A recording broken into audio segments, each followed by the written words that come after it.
ನಮಸ್ಕಾರ ಸ್ನೇಹಿತರೆ, ಮೆಣಸಿನಕಾಯಿ ಕೊಳೆ ರೋಗ ಫ್ರೂಟ್ ರಾಟ್. ಈ ರೋಗದ ಪ್ರಮುಖ ಲಕ್ಷಣಗಳೇನೆಂದರೆ ಮೆಣಸಿನ ಗಿಡವು ಮೊದಲು ತುದಿಯಿಂದ ಕೆಳಮುಖವಾಗಿ ಒಣಗುತ್ತಾ ಬರುತ್ತದೆ ಹಾಗೂ ಕಾಯಿಗಳ ಮೇಲೆ ಒಣಗಿದ ರೀತಿ ಮಚ್ಚೆಗಳು ಬರೋಕ್ ಶುರುವಾಗುತ್ತದೆ.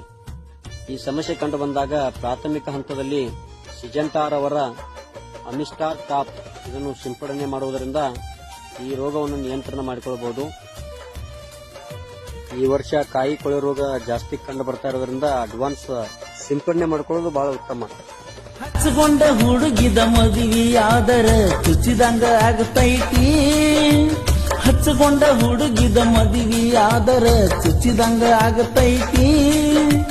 ಚುಚ್ಚಿದಂಗ ಆಗತೈತಿ, ಮಣ್ಣಾಗ ಮುಚ್ಚಿದಂಗ ಆಗತೈತಿ.